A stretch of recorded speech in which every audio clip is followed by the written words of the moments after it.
20 months to 1 million.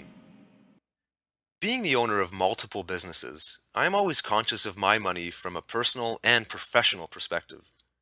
Our lives are very much intertwined and often controlled by our ability to manage, save, and spend our money.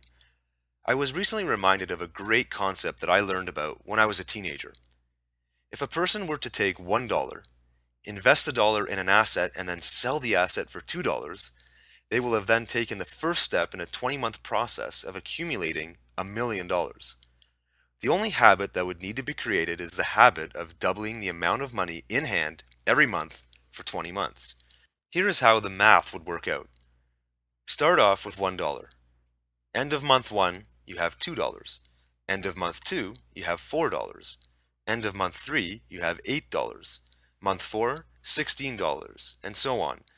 If you keep doing the math, you see that by month 19, you have 524,000 plus dollars, and by month 20, over $1 million. Obviously, the model is very simple and the idea is basic enough for anyone to grasp.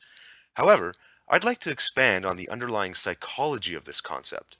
Let's imagine that we were going to make a committed decision to implement this model in our own personal financial lives, and we could not skip any steps or take any shortcuts. By the end of the first year, we will have accumulated only $4,096.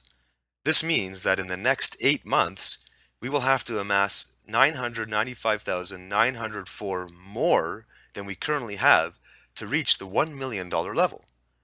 At this point, this imaginary experiment becomes more of a fairy tale or daydream to the average person. But let's think about our minds and the power of focus. For the first 12 months of the experiment, we were making a monthly habit of acquiring assets, likely devalued assets, and selling them at a higher price point. As each month went by, we were forced to become more creative and innovative with our investments as the challenge of each amount grew larger. Assuming we were successful for the first 12 months, the challenge on month 13 would be to double 4,096 to 8,192. After an entire year of practicing with small amounts and getting into this habit, the only real change required would be to adjust our perception of the size of the investment. There are plenty of people in the world who have had success doubling large sums of money in short periods of time. Business acquisitions, real estate, and currency trading, just to name a few. The average person may not understand how to do it, but they most certainly could learn if they were to focus their mind and their attention on the task and do whatever it takes to learn the required skill. I once heard T. Harv Eker use the extreme example that if it was a life or death situation and your life depended on you making $1 million in 1 year, you could figure out a way to do it. And I completely agree. The point I'm trying to make is that I truly believe we are all capable of achieving a goal like this if the stakes are high enough. Why then do so few people ever try to achieve such a major goal? Why do so many people reject the idea before giving any serious thought to it?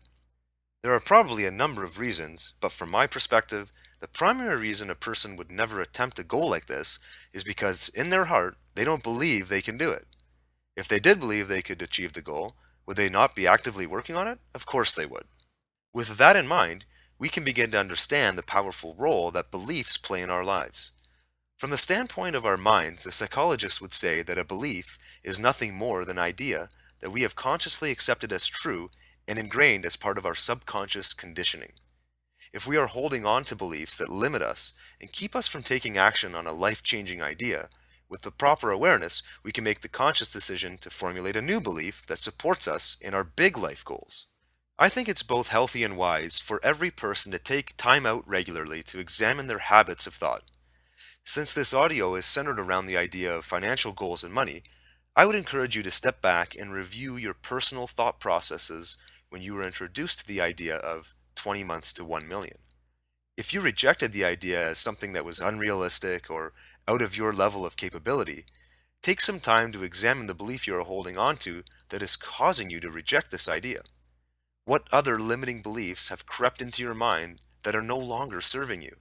Can you replace those beliefs with a more empowering and gratifying thought pattern?